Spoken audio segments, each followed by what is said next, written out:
The Institute is proud and delighted that Leo Beranek has agreed to give the opening lecture at our 40th anniversary conference. Not only are we celebrating our 40th birthday, but this occasion also marks Leo's 100th birthday last month, so we are doubly delighted that he's honouring us with his presence here today. For 3/4 of a century, Leo has been at the forefront of acoustics as a consultant, researcher and writer. Everyone in this room has been influenced by some aspect of his work. An early interest in repairing radios led to Leo studying at Harvard, where he was awarded his doctorate in 1940. During the Second World War, he was the director of Electroacoustics Laboratory at Harvard, where significant work was done on improving voice communications in military aircraft. After the war, he was appointed as Professor of Communications Engineering at Massachusetts Institute of Technology, and also helped to found the world-leading acoustic consultancy, Walt, Beranek and Newman, of which he was president from 1952 to 1971. In 1948, Leo paid his first visit to Europe to determine what acoustics research had been carried out during the war. During this trip, he visited England and attended the first summer symposium of acoustics groups of the Physical Society, which has been set up the previous year, and was the forerunner to the Institute of Acoustics. Leo opened the proceedings with a paper on sound transmission through partitions. At this meeting, he made lifelong friends among the European acoustics community, including Peter Parkin and Bill Allen. 3 years later, Leo was invited to comment on the design of the recently opened Royal Festival Hall, and through this became friends with Hope Bagel, the UK's leading architectural acoustician at this time. Since then, he has been a frequent visitor to the UK, exchanged opinions with UK acousticians, giving invited lectures and papers, and visiting many of our concert halls, partly as research for his book, Music, Acoustics and Architecture, first published in 1962, and heavily revised and extended in 2004. As well as his books on architectural acoustics, Leo wrote a seminal textbook, Acoustics, in 1954, which was revised in 1986, and again only 2 years ago in 2012. He has also edited classic textbooks on noise and vibration control. Leo has also published and continues to publish many papers, particularly on auditorium acoustics and concert halls, and continues to act as a consultant on concert hall and theatre design throughout the world. In addition to receiving many awards and honours throughout his career, Leo has been president of the Acoustical Society of America, of the Audio Engineering Society, and of the International Institute of Noise Control Engineering. He has also been chair of the board of the Boston Symphony Orchestra, of which he remains a lifetime trustee. As well as celebrating Leo's many well-known achievements in the professional and academic world of acoustics, and to wish him a very happy birthday, on this occasion, we also particularly want to thank him for his interest, support and participation in the acoustics field in the UK, especially during the 40th year history of the Institute. Therefore, to recognise his 100th birthday, to celebrate his many and significant contributions to acoustics as a consultant, researcher, teacher and writer, and to thank him for his continued support over the years, the Institute of Acoustics is proud to present a special issue of its most prestigious award, the Rayleigh Medal, to Dr. Leo Beranek.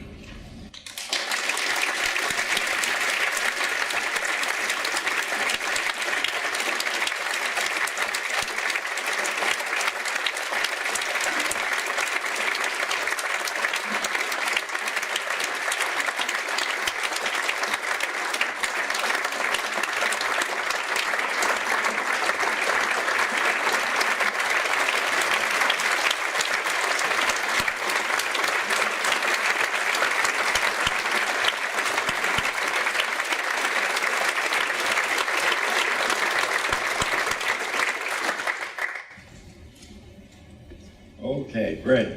Thank you. Great. Now I think I'll give you that one.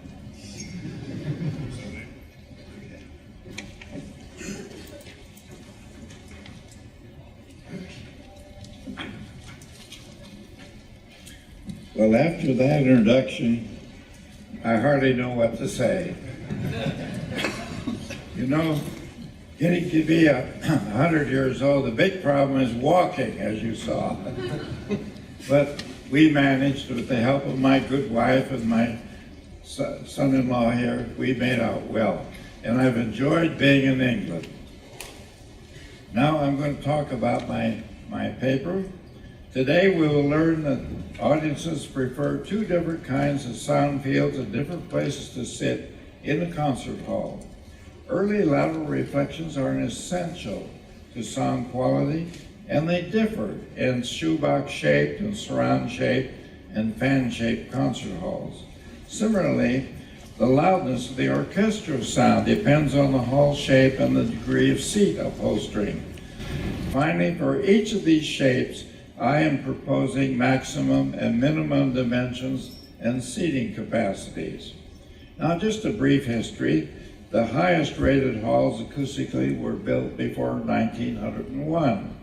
They are the Großer Musikvereinssaal in Vienna, Symphony Hall in Boston, and Concertgebouw in Amsterdam. All three are shoebox in shape and have lightly upholstered seats. To listeners, the sound in them is beautiful, almost luxurious.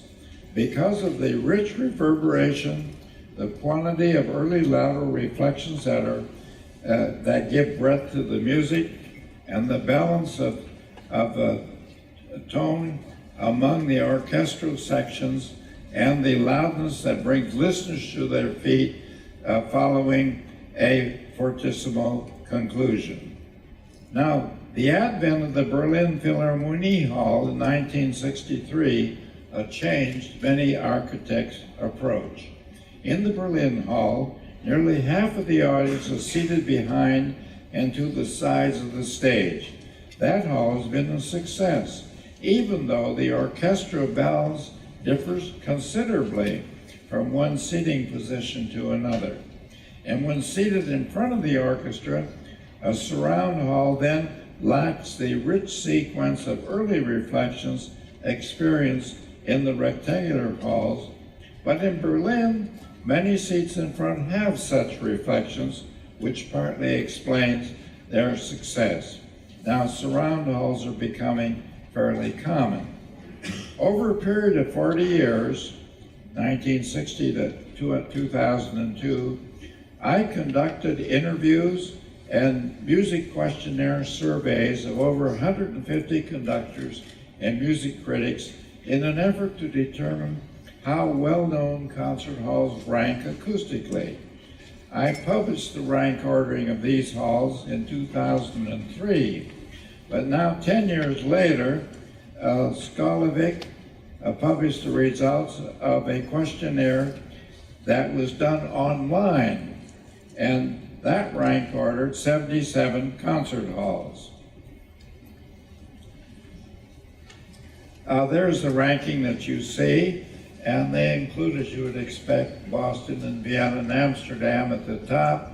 There's a new hall in Tokyo, the Vienna Konzerthaus, and then you go down and see other halls like the Cardiff Hall at St. David's there. And now if you look at the rankings, you see that we come pretty close to each other, but we must remember that some halls of equivalent acoustic quality did not appear in either, in one or the other of the studies, or neither of the studies. And now we'll go on to this group I want to talk more about. The Musikvereinssaal is the most famous concert hall in the world, in part because so many European composers have heard their works premiered there, and the resident orchestra has always been excellent. It is shoebox in shape, has one balcony to the sides and two balconies on the rear, and except for the doors, the sidewalls and ceiling are either plaster on brick or plaster on wood lath, and the irregularities around the windows diffuse the reverberant sound and give it a beautiful quality. The main floor seating is flat. When the hall is fully occupied, the reverberation time at mid-frequencies, and mid-frequencies mean 500 and 1,000 hertz, and I average them, is 2 seconds. Now, the Boston Symphony Hall is America's most celebrated hall. It's also shoebox in shape.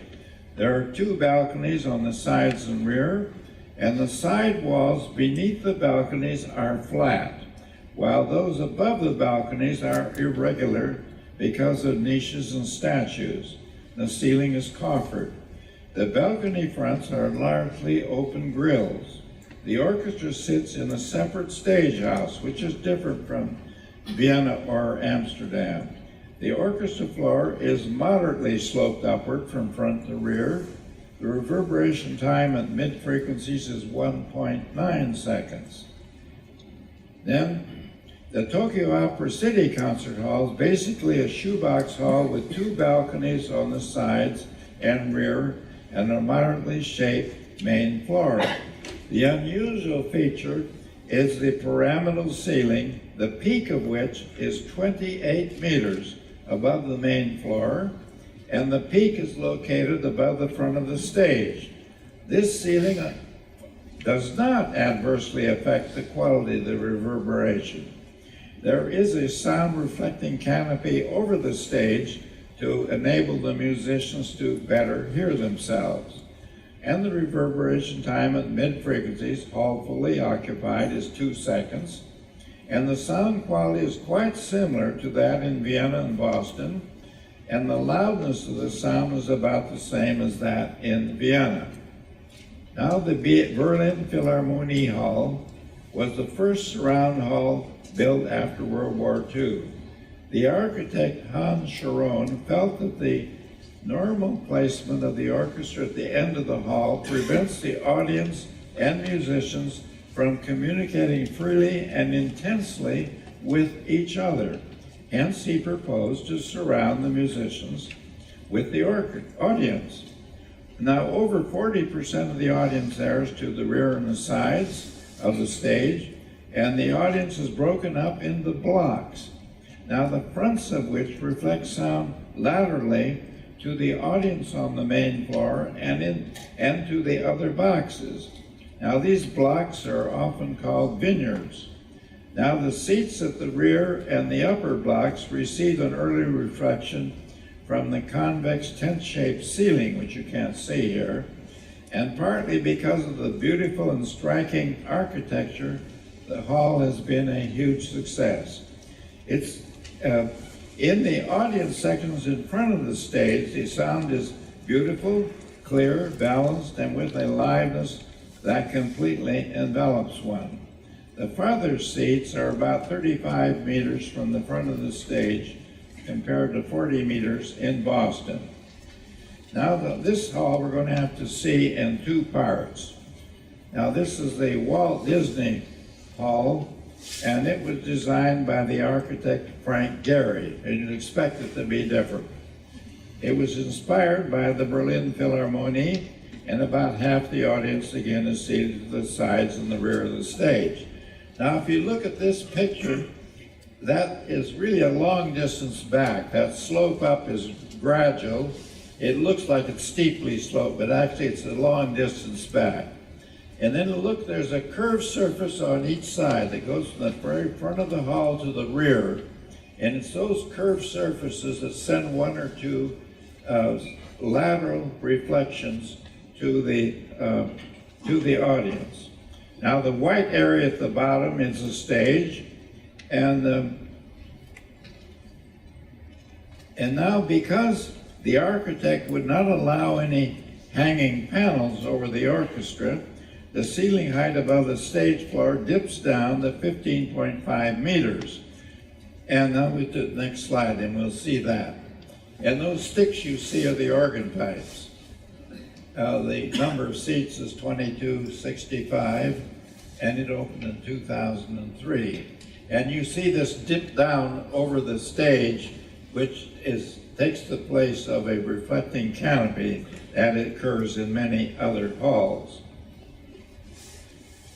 Now, the reverberation time at mid-frequencies is 1.9 seconds, the same as Boston. And the back row seats are closer to the stage than the Boston, 35 versus 40 meters. And the sound strength is lower by about 3 decibels than in Boston and in Amsterdam.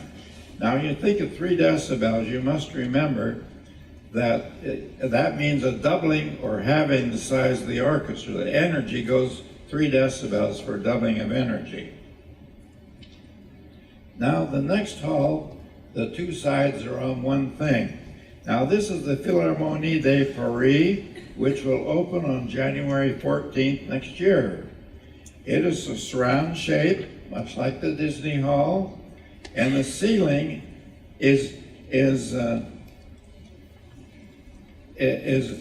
have dip down as it does in Los Angeles. Instead, there are hanging panels or a canopy over the stage.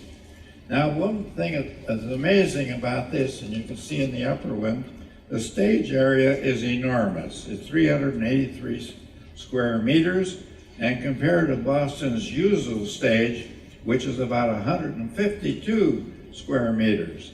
You can, in Boston, double the size of the stage by taking seats out in the audience, and they have occasionally done that up to as much as 220 square meters. In Los Angeles, the stage area is 250 square meters. Now, owing to the locations and shaping of the fronts of the various seating areas, it's stated that there are interleaving of lateral and direct sounds that combine to produce the equivalent of those found in shoebox halls. Now, of course, we have to experience that when the hall opens. If it's successful, it certainly ought to be as good as the Berlin Philharmonic. Now, because of the heavily upholstered seats, the reverberation time is about 2 seconds, and the distance from the stage to the farthest listeners is 33 meters, about 2 meters less than in Berlin and Los Angeles. Now, having become acquainted with these concert halls, let us now look at some of the current research on how different groups of listeners perceive the sound fields that surround them. I must say that in Finland, at the Aalto University, the European Union and their own university have put big money into concert hall research. We've never had money like this before. So in this paper, I'm going to refer to them fairly often because that's where some of the new things are coming about. Now, Loki, who's the head guy, L-O-K-K-I, and his media group reported the preferences. Now, listen to this, there's going to be 17 assessors, like you people, listening in four recorded excerpts of symphonic music, 2 to 4 minutes each, from different periods and different sized orchestras, while the 17 assessors were seated 12 meters from the front of the orchestra, and this was done in 9 different concert halls. Now, how is this possible? I put this here because I want you to understand it. The researchers created an orchestra of 34 loudspeakers that were distributed on the stage like a real orchestra. For each instrument, for example, a cello, a real performer sitting in a sound dead room, recorded his playing of the music while listening with the earphones to the composition that was played by a pianist, and at the same time seeing the conductor, the actual conductor for that musical thing, on a screen in front of him. Then these 34 recordings for different instruments were then fed into the 34 loudspeakers, and they were spaced on the stage just like an orchestra. Now, the music from the loudspeaker orchestra was played back in each of the 9 halls, and the sound was recorded on a special group of microphones located 12 meters in front of the loudspeakers. Now, the scientists took these recordings back to the laboratory, and the 17 assessors listened to the recorded music while seated within a circle of 24 loudspeakers. They report that the reproduced music is completely realistic to anyone who goes regularly to concerts. Now the 17 assessors both rank ordered the 9 halls, and they produced reasons for their preferences. Now about half of them stated they preferred a hall, now noted, half of them preferred a hall with high definition and clarity along with adequate loudness and bass.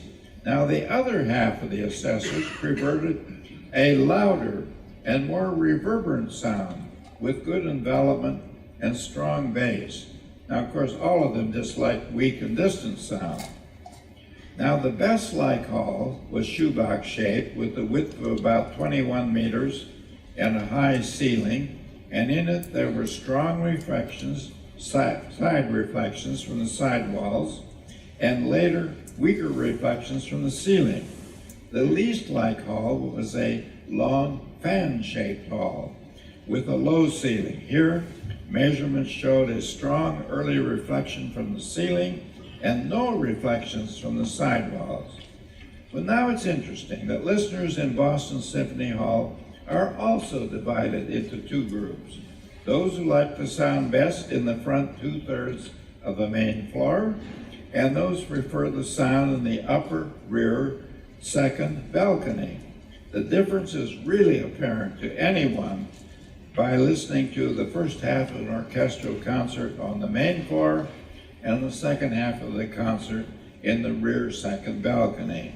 On the floor, the sound is clear and loud with full bass, with lateral reflections that bring breadth to the sound and with just the right amount of reverberation. Now in the rear second balcony, the reverberation almost immediately follows the arrival of the direct sound. It is loud and completely enveloping, and the clarity of the music is much less than that on the main floor. Now, let me just speak briefly of some words we find. We speak of source presence and room presence. Now, source presence is that sound which reaches the listener before the reverberation becomes appreciable. And it usually includes the direct sound and some early reflections that arrive up to about 80 milliseconds after arrival of the direct sound. Now, room presence deals with the reverberant sound field that follows. Now again, Hayapaniemi and the Finnish group studied whether the early or the late part of the acoustic response, whether the source or room presence, is more useful in distinguishing one concert hall from another. Using the loudspeaker orchestra, the 12 listeners in this case found that 8 well-known halls could be identified better by source presence than by room presence. In other words, the early sound rather than the reverberant later sound. And now, what happens to the sound when a musical note is suddenly sounded on the stage? You practically all know. It radiates outward from the instrument and strikes the walls, ceiling, and audience, and subsequently each surface again reflects the sound, and then it travels around the hall, reflecting from one surface to another. Now let us go to a position in Boston Symphony Hall that's near the center line and about 26 meters from the stage. That's about 2/3 of the way back on the main floor. On this side, we see the rise in the sound intensity in decibels caused by the arrival of the first 7 strongest reflections. Now, just looking at that slide, neglect that curve, that dashed curve on top. The 7 reflections are where the dashed vertical lines are. And first one comes in, and it comes in about 24 milliseconds after the direct sound arrives. The 0 on that slide is when the direct sound arrives. And then you have after that these reflections coming in. Now you say, well, they're awful close in level to each other, the total level. But remember, 2 equal reflections will only increase things by 3 decibels. And of course, the second one won't be as strong as the first one because it traveled farther. So the difference, the jump in level is less than 3 decibels when the second one comes in, and then each one adds up. Now what we want to show us is you could put a formula to the way this goes, and that formula is given there and shown by the dash curve. Now the first reflections from the lowest sidewalls and the undersurface of the first balconies. The second is from the undersurfaces of the second balconies and their fronts. And the third is from the back of the stage. The fourth is from the bends in the rear balcony fronts. And the fifth is from the ceiling, and so on. This means that the first, second, and fourth reflections are lateral. They come in from lateral directions. They come in really from the sidewalls. Now, my listening experience agrees with Griesinger's argument that the early reflections should not be so strong that they mask a person's ability to hear the direct sound clearly.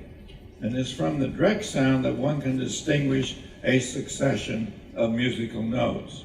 Now, it seems obvious from this slide that before the first reflection arrives, there is time, these 26 milliseconds, during which one can hear the direct sound. The arrival of the first reflection depends on the width of the hall. The narrower the hall, the sooner it arrives. And as one moves back farther in the hall, the time between the direct and the reflection also becomes shorter. And then if you get back far enough, as we set up in the second balcony, the reverberant sound predominates. Now let us all consider what happens when you move from the center of the hall over to the side wall. Same distance away, just move across. What happens? Well, at the side wall, the direct sound and the first reflection arrive at the same time. Thus, the reflection from the opposite side wall becomes the first reflection, and of course it becomes even later than when you're in the center. Now, the essence of Griesinger's paper is interpreted by me as shown in the next slide. The area with the closed circles, that's all those circles you see, is taken from the previous slide, and it represents the rise in strength of the reflected sound energy. Now the shaded area is what he puts on there, is associated with the person's perception of the direct sound. See, the direct sound you're hearing right from the beginning, that's when it arrived at 0. And so you're hearing the direct sound persevere for a period of time. A violin stroke will not stop suddenly, it goes across a ways.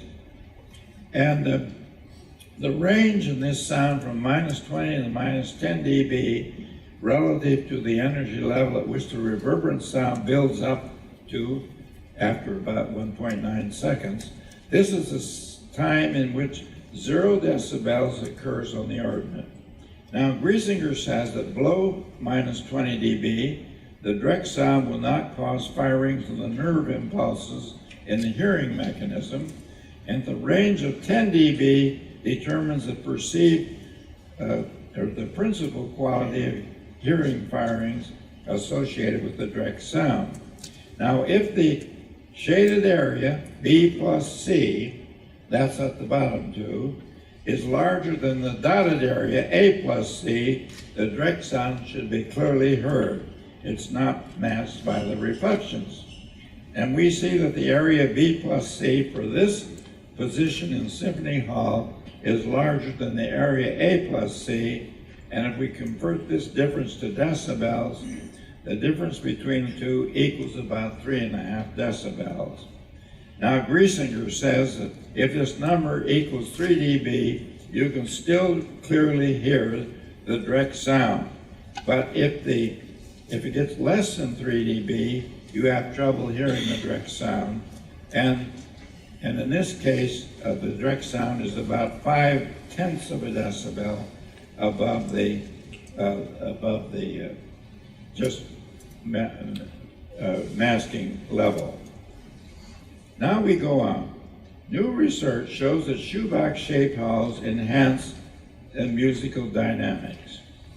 Coming back to Finland, Paitinen and the group there demonstrate that when an orchestra plays fortissimo, the frequency spectrum changes. We're going to look at the top curve now.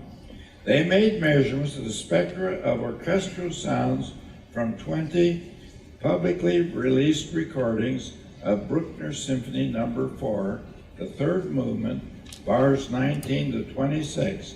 And during this segment, the orchestra dynamics increases from pianissimo, that's PP, to fortissimo, FF.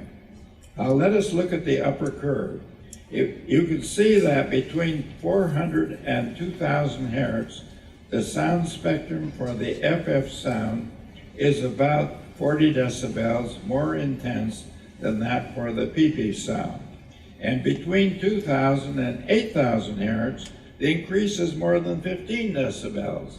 In other words, as they play louder, the high frequencies go up by that many decibels more. But now there's another factor. Because of the size of your head, when the sound arrives from a lateral direction, the intensity at the closest ear of the listener in this 2000 to 8000 hertz region is 1 to 5 dB greater than that when the sound arrives from in front of you, getting both ears equally. Thus, the lower curve in a shoebox hall, there are a number of lateral reflections, and in this hall, the difference in intensities between PP and FF that arrives at the ears between 2000 and 8000 is about 1 to 5 dB greater. Now, from measurements in European concert halls in the 2000 to 8000 frequency region, that's the high end, the sound at the ears in a shoebox hall is on the average about 2 decibels greater than that from a non-shoebox hall. And you can see the lower curve on the slide is showing that. Among individual halls in this group, the difference is as much as 5 decibels. And now this is another reason why the shoebox shape for a concert hall is so good. Now in another paper, Loki discusses the shoebox versus surround shape further. He writes that most people prefer the acoustics that renders the sound of an orchestra intimate and close with good clarity and openness. Also, the sound has to be loud enough to envelop the listener. To render orchestra sound with large dynamics and full spectrum, the concert hall has to create quite strong early lateral reflections with full bandwidth. Now, full bandwidth means that the surface area does not modify the phases of the different frequency components. And take in Boston, below the second balcony, the walls are flat, and this gives you this nice sound. And the best seats, of course, then are in a shoebox hall. Now, the three best shoebox hall also have a near flat floor on the audience seating area, enabling nice enveloping reverberation. Now, if the audience area is steeply sloped upward, more like you get in the Disney Hall, the seats behind block the enveloping reverberation from those listeners seated in front. Now let us discuss further these early lateral reflections. It's almost universally agreed that the acoustical quality in a hall is better if a significant number of the early lateral reflections that come off these lower walls occur before about 80 milliseconds after arrival of the direct sound. This requirement is better fulfilled in shoebox halls than in other shapes. Now, it's difficult at the seats in the surround hall to produce more than 1 or 2 lateral reflections within 80 milliseconds because the audience is steeply sloped on either side. And we saw back in the hall, they had this big curved surface from the front to the rear that would give you 1 or 2 lateral reflections. Now, in the Philharmonic Hall in Berlin, this problem is at least partly solved. There, The audience area, as we said before, is broken up into blocks called trays or vineyards. And at the front of these blocks are reflecting surfaces that send lateral reflections outward. This means that any one block may experience lateral reflections arriving from other blocks. All this may not be true in every block. But these lateral reflections, even in Shoebox Hall, can also be a problem. I will tell you that you can have trouble too. If a hall is too wide, a large number of seats will hear the second note muddled. That is, you hear a note coming directly, but it also reflects back and gets you late enough that when the next note is being sounded, the reflection from the first note is bothering you or muddling the sound that's coming in directly from the second note. Now, I sat in a seat about 14 meters in front of the first violin section. So I'm looking at the violins in the hall, 14 meters back. And I was 12 meters from the left wall and 22 meters from the distant right wall. The reflections from the right wall were so late in arriving and so high in amplitude that they overlapped with the next note, producing a clear muddle. The time difference between the direct sound and the sound from that right wall was 110 milliseconds. Now, the next slide, I'm just showing that this is here. I don't expect you to get much out of this today, but Colley Associates present a method for calculating the strength of early lateral reflection energy that reaches the audience area from reflecting surfaces. The procedure assumes that the reflecting surfaces will be flat, that's up there, and non-diffusing, and they're not sound absorbent. They take one surface at a time, and there may be a number of these in the hall, and they call this surface an efficient surface. It is located at a distance r from a non-directional sound source that's on the stage, and the area of that surface is S up there, and the width is theta, and the math calculates the energy that gets to the audience area from that surface.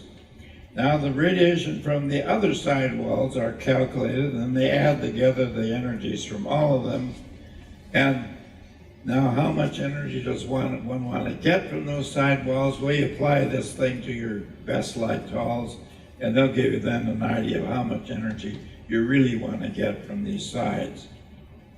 Now, I just want to show you that there's lots of math, and we're not going to spend time on that. Now, next, let us look at how the shape of hall affects acoustical quality. A paper by Hidaka presents the results of two different measurements. The first measurement is a decrease in sound strength as one moves away from the stage. At mid-frequencies, that's 500,000 hertz, the difference between the energies at two positions, 10 meters and 40 meters away from the stage, is 2 decibels in a shoebox-shaped hall and 4 decibels in surround-shaped halls. And at low frequencies, the sound drops off 3 decibels in shoebox halls and 5 decibels in surround halls.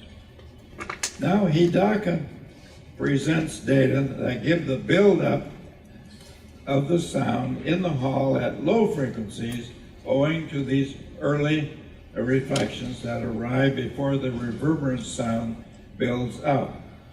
Now he uses a low frequency of 125 hertz. Now I've talked to mid-frequencies about the reverberant sound starting at about 80 milliseconds. But Salodra in Canada studied what happens at low frequencies, and he finds that in the halls, and they did this test in a number of halls, the reverberant sound at low frequencies, say 125 hertz, it comes in as late as 180 milliseconds. So this slide shows the growth in sound strength, and really this is the same slide I showed you previously, except this now is at low frequencies, 125 hertz, and my earlier slide I had the 7 reflections on it, was at mid-frequencies. Now you see for the 2 top halls, the Berlin Konzerthaus and the Vienna Musikvereinssaal, you have about 5 decibels more of buildup than you do if you go to the surround halls like Sapporo and Kawasaki and the Berlin Philharmonic. But no, that's not true of the lower ones. But the Berlin Philharmonic comes in with that blue dash thing, and because of these reflections off the fronts of these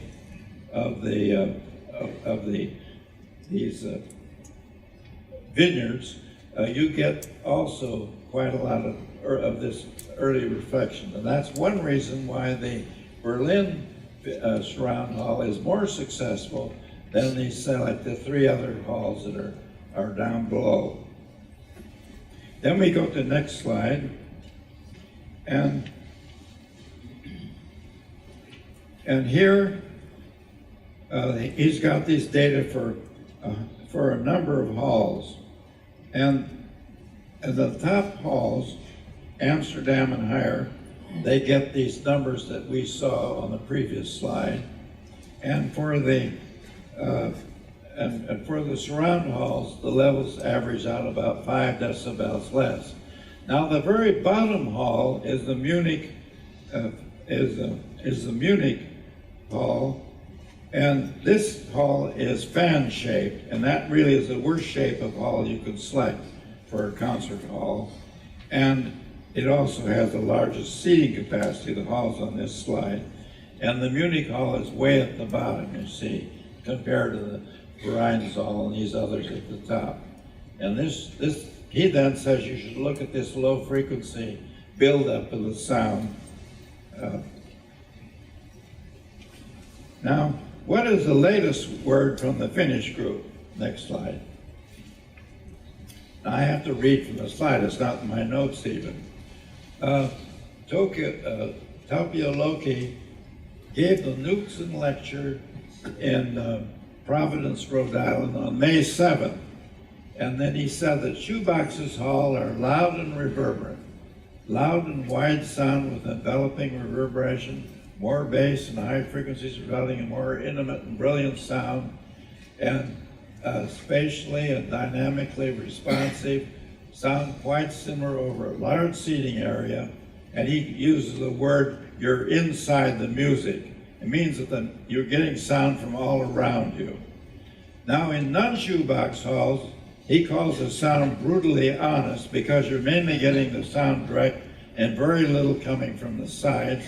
It's clear and defined, it's less reverberant, less bass and high frequencies, and a bit more distant sound, and large differences among seats, and there are balance problems.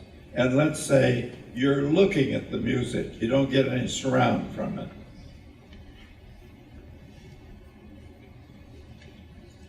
Now, we're going to get just to some tables here.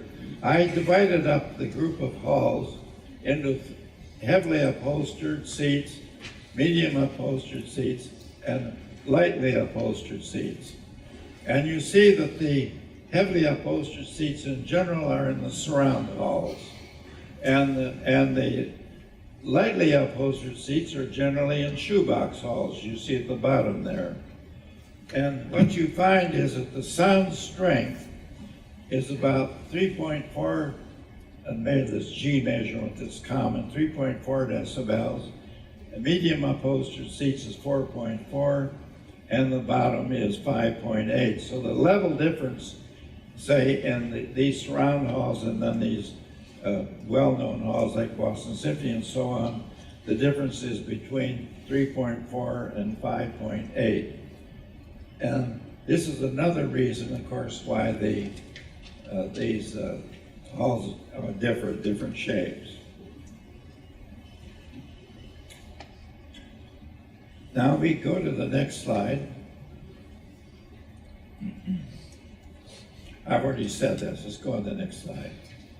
Now the next slide, again, is showing the 3 groups of halls, but it gives you different data about the volume per seat, and the volume over the seating area, and so on. And I'm going to talk about this more in later slides, so we won't spend any time discussing this thing directly. But now let us look at how seat upholstery really affects the design. What are the advantages and disadvantages of choosing to install heavily upholstered seats?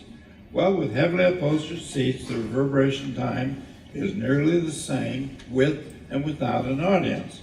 In fact, in those halls, when the audience comes in, the reverberation time drops by only about 0.2 of a second. That means it went from 2.2 seconds down to 2 seconds.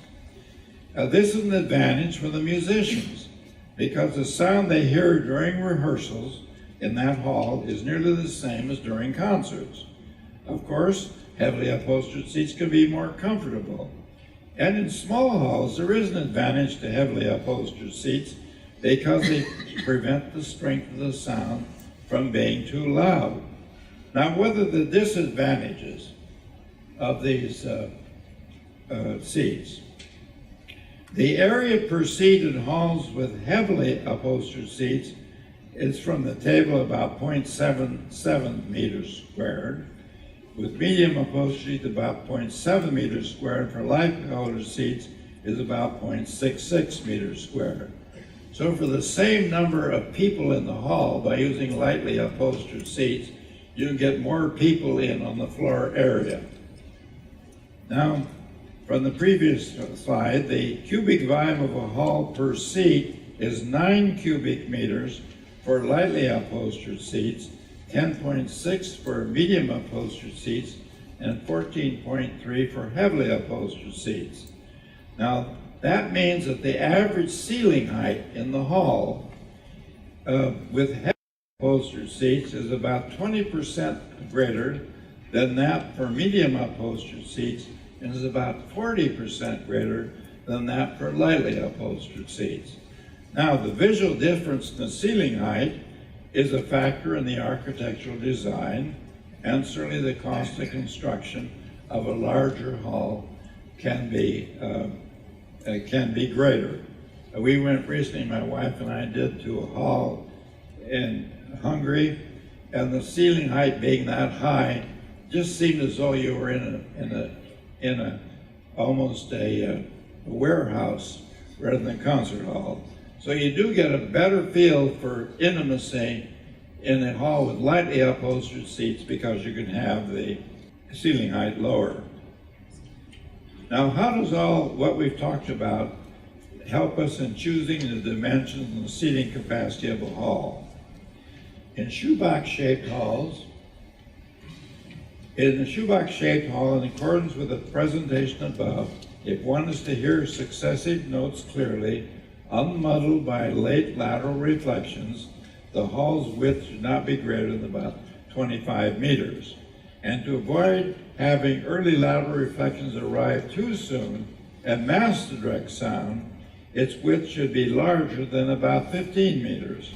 Now, audiences do not like to be seated more than about 40 meters distant from the edge of the stage, and with these restrictions, and with seat and row to row spacing that are not larger than today's standards, the audience size should be limited between 2,200 and 800 seats. An orchestra in a hall with fewer than 800 seats will be too loud. Now in surround-shaped halls. Now these have succeeded largely, they've been successful largely for visual reasons. Definitely there are seats in front of the orchestra where the quality of the sound may be almost as good as that in a shoebox-shaped hall. A surround hall should also not be too long, say less than about 40 meters, maybe from the edge of the stage. Now it's difficult to name a maximum width because the reason for seating the seats around the orchestra is largely visual. In two largely successful halls, one of them being Disney, the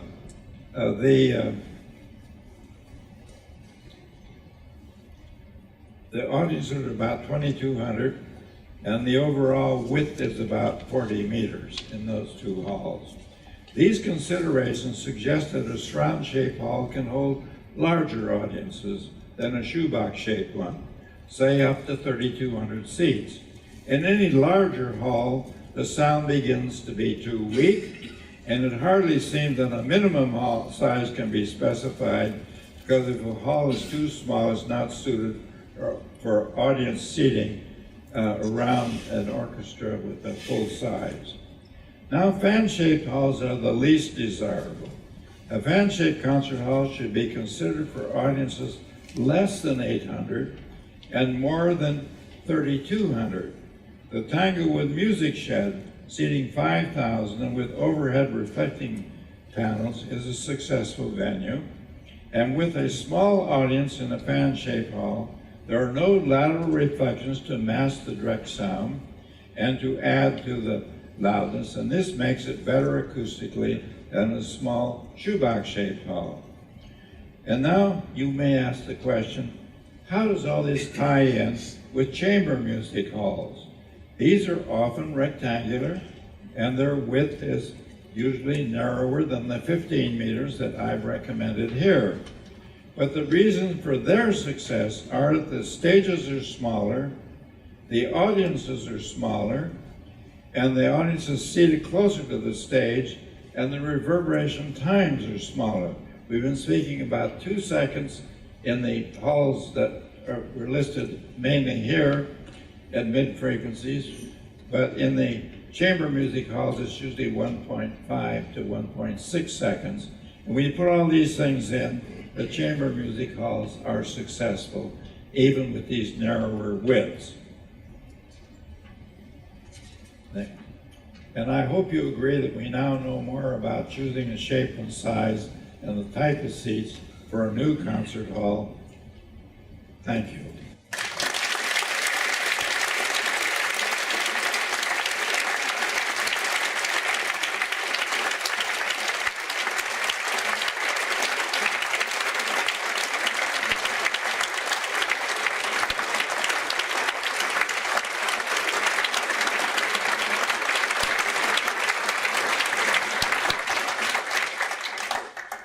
Leo, thank you for a wonderful speech, thoroughly enjoyable. We have a few minutes before the coffee break. Maybe there's an opportunity for